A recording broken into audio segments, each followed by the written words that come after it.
Good morning and welcome to Rose Red Homestead. We are so glad that you're joining us today for this video. We're going to answer the question, must I ditch my nonstick pans? And I'm going to tell you the answer right now. And it is an answer that was often given in my favorite statistics class. Actually, Jim was in that class too. That's where we met. From my favorite professor who taught statistics. When we would ask questions like that, he would say, and here's the answer, it depends. And it was very frustrating to all of us. And so it's probably frustrating when I say, well, it depends, but it does depend. And so today we're going to be discussing cookware and why it is really important to choose a safe cookware. The nonstick coating had its beginning a long time ago in about 1938. A chemist at DuPont was working on a project where he was developing a new refrigerant and accidentally produced this waxy substance. As they began exploring the characteristics of this waxy substance, they found that it was water resistant, grease resistant, nothing would stick to it. And so it became what we came to know as Teflon in terms of cookware. And it just took the country by storm once it was starting to be put in cookware, which was in the early 1950s.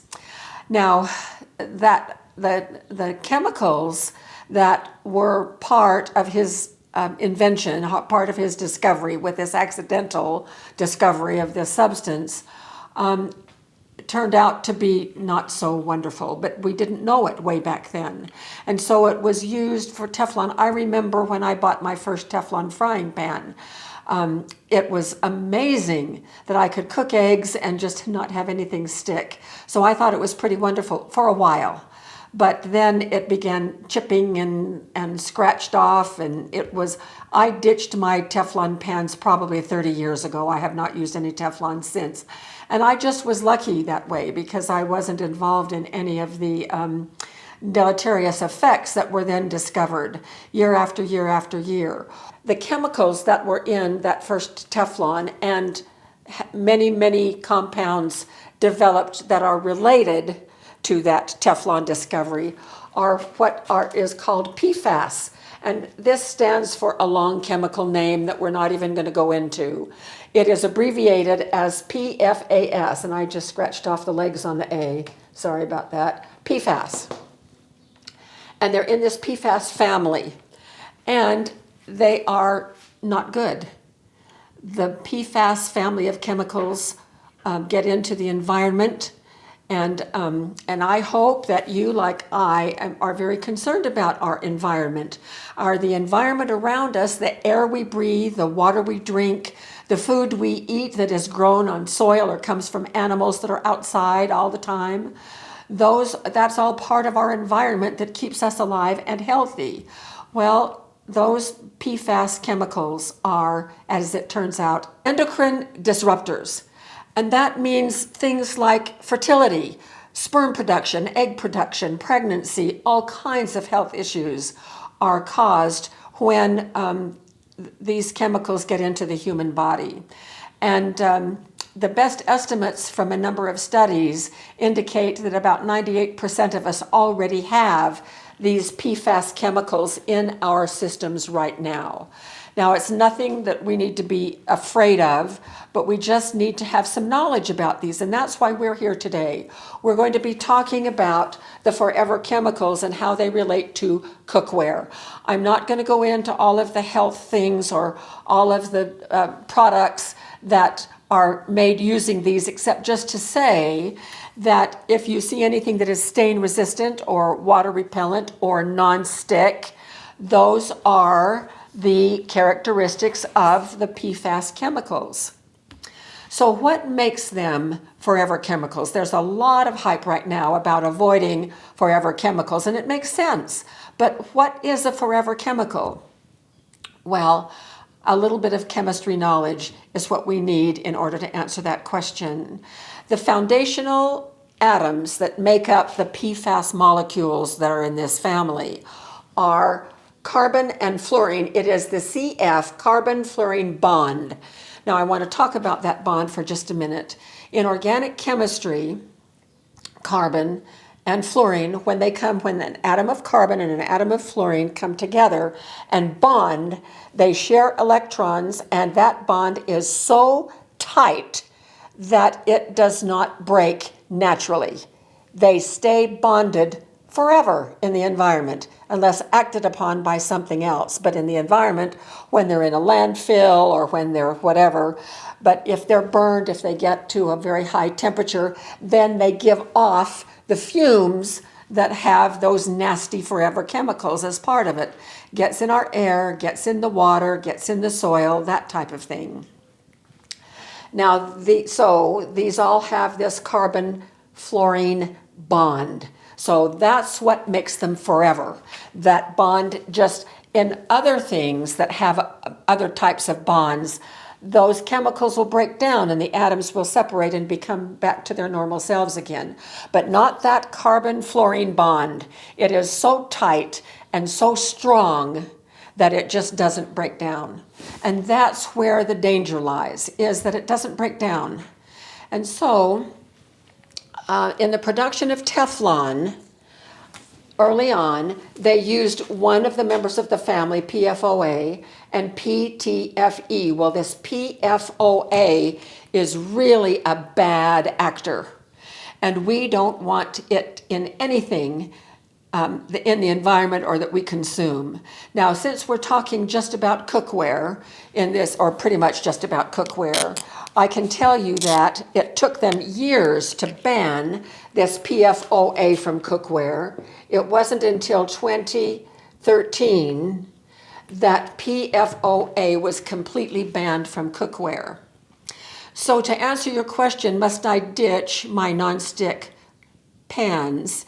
If you have any Teflon or Teflon-like pans that are more than 10 years old, then I would say absolutely you need to ditch them because they still may contain this PFOA.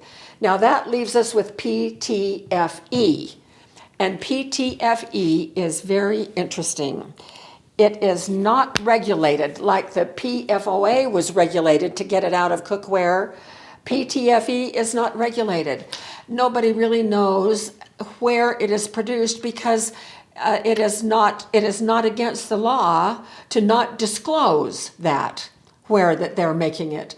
Now, what some environmental scientists have done is gone downwind and downstream from some suspected chemical plants to test the environment, the air, the water, and they have found evidence that leads them to believe, well, that chemical plant is indeed producing the PTFE. Now, PTFE is now another name for Teflon. And Teflon, the new Teflon, is supposed to be safe up to a certain temperature, around 500 degrees, although some research has suggested that at 482 Fahrenheit is when it begins to break down. But in any case, and when it breaks down, what that means is that it starts giving off the fumes. It's still PTFE, but those fumes get into our kitchens if we get those pans too hot. Those of us who really care about the environment in terms of our cookware need to think more than just the use when it's in our homes. We need to ask ourselves, well, how is this produced? And what happens to it after I'm done with it and put it in the trash. And so it is the full life cycle of those pans that we need to be concerned about. But in the production, the logic behind the production of some of the Teflon coatings was, yes, we do use PFOA, but it burns off in the production. Well, where does it go? Into our air so that we can now breathe it. And it was also found by third-party testing of some of those pans that all the PFOA did not burn off, because when pans accidentally on our kitchen stove got above 500 degrees, those fumes were also given off. And now the Teflon, the new Teflon, warns people not to get it to a very high temperature, otherwise it is going to give off fumes. And so, I don't know what those fumes contain, And neither do we, because a lot of times it is not disclosed. But thinking about the whole life cycle of the pans that we buy is important, and how they are destroyed. Do they just go into a landfill and are covered with other things, or are they incinerated? If they're incinerated, again, that's going to put those forever chemicals right into the air. They'll settle down into the soil and into the water. And so this is nasty stuff. Okay, so I want to talk about greenwashing here for just a minute. As I have been doing research on coatings for pots and pans, and the non-stick coatings in particular, I came across that term, and I wasn't exactly sure what it was. Well, have you heard of whitewashing? When you whitewash something, you cover it up with a watered down white paint and make it look really nice on the outside, but when in the inside really is the nasty stuff. Or if you whitewash a fence, it's an old decrepit wooden picket fence, you whitewash it, make it look nice. Well, that decrepit wood still is there, it's just disguised. Think Tom Sawyer. Yeah, exactly, Tom Sawyer. But greenwashing is the very same principle, having to do with environmental issues like sustainability. And I was absolutely amazed at the extent to what some advertising of these coated pans, of these nonstick pans, will say in terms of trying to help you come to the conclusion, oh, it's safe because it doesn't have this or that or the other. So two of the things that I saw that were just ubiquitous across advertising was Teflon free or PFOA free. Well, it might be PTFE free, but it doesn't say what else is in there to make that nonstick coating. More than likely, it is some other chemical from the PFAS family, because that's the only thing we know that is really nonstick in terms of chemical stuff. It is a type of plastic. It's a very, very hard plastic, those coatings are. And so they like to have you think that it's environmentally friendly, when in reality they are not disclosing the actual ingredients. So what we really want to see in terms of our cookware, if we're going to use a Teflon-like coating for our pans, is the idea that it is PFAS free. It is free of all chemicals in this family. Do you know how many chemicals there are in this family? Nobody knows for sure, because a lot of people aren't disclosing it. But of all of the articles that I read, some said as many as 5,000, others said as many as 12,000 different compounds in the PFAS family. There's one that is called Gen X that is supposed to be a replacement for PTFE, that is still, tests have shown, it is very much a PFAS family member that gives off the bad toxic stuff. Now, if you have just bought your pan set and it's a Teflon coating in the new Teflon, there are safer things that you can do to make sure that it's not going to give off things, at least in your home. And I have that list right here. Don't preheat an empty pan. When you put that Teflon pan on the stove, put something in it. Oil if you're going to be frying, or water if you're going to be doing other cooking, but don't preheat an empty pan, because that's going to give off those fumes. Avoid cooking on high heat. Cook on low or medium, but not high, and never under a broiler. Ventilate your kitchen, open a window. Use wooden, silicone, or plastic utensils, and that's really good advice for most of us, especially those of us who are trying not to use plastic anymore. And then hand wash them. Don't put them in the dishwasher, but be very gentle with them so that the coatings are not scratched, because who knows what is under the coating. And then, of course, as I mentioned before, if you have those pans that are 10 years old or more, throw them away, because they do contain this PFOA that is so nasty, nasty, nasty. All right, so if we want to avoid forever chemicals completely in our cookware, then what are our options? Well, fortunately, there are some good options. I'm very happy to report there are some really good options. So I'm going to start on this side of the board. When we are shopping for new cookware, these are some things that we should think about and consider carefully as we are making our decision. You know, I always go back to my mantra of knowledge is power. And it is really, really true. Knowledge is power. These things that I've talked about the forever chemicals, are not intended to scare, but to inform. So when we are informed, when we have the data, when we have the knowledge, we are better equipped to make a decision that is safe for our family. So these are the things to consider. No PFAS family chemicals whatsoever. And it should be clearly stated that there are no PFAS. Not any of the little individual ones like we were talking about, but the whole dang family needs to be excluded from cookware. Then no heavy metals like lead or cadmium or arsenic. And then transparency, no greenwashing. Don't try to fool us with your advertising.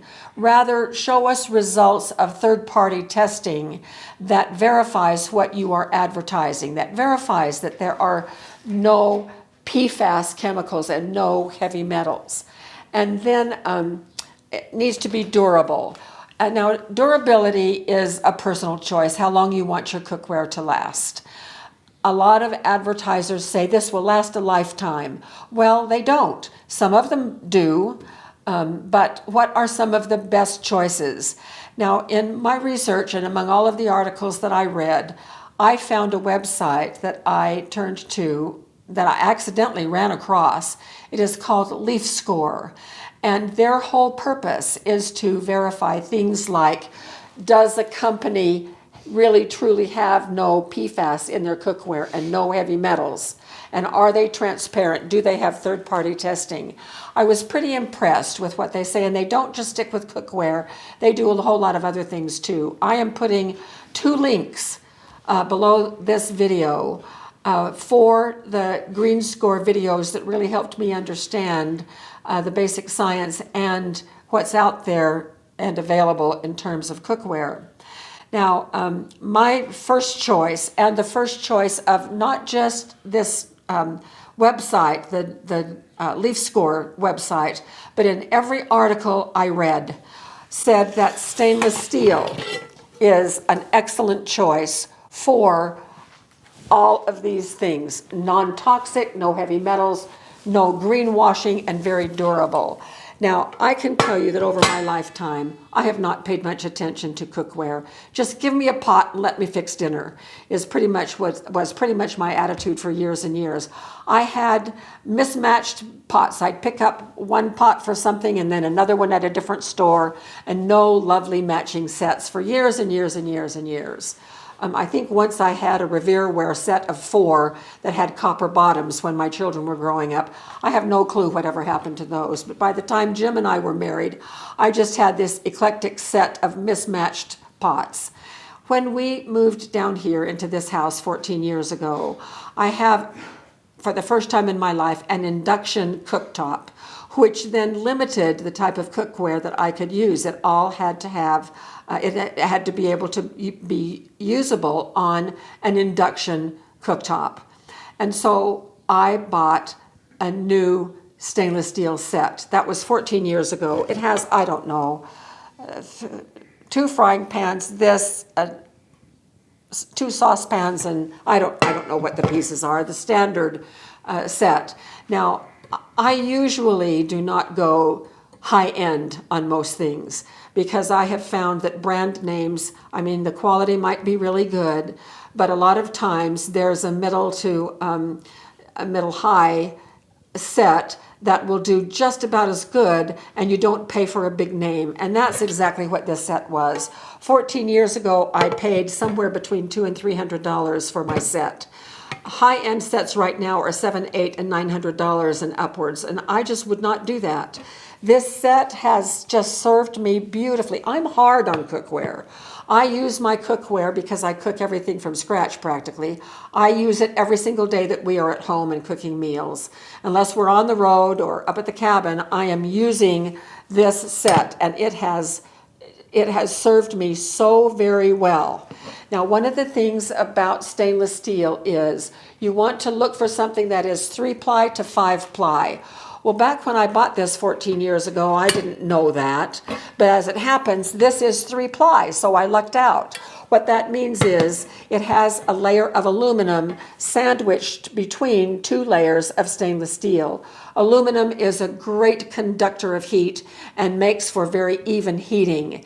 And so aluminum is very often used in cookware. And sometimes it's covered with, it's because we know not to cook in aluminum anymore.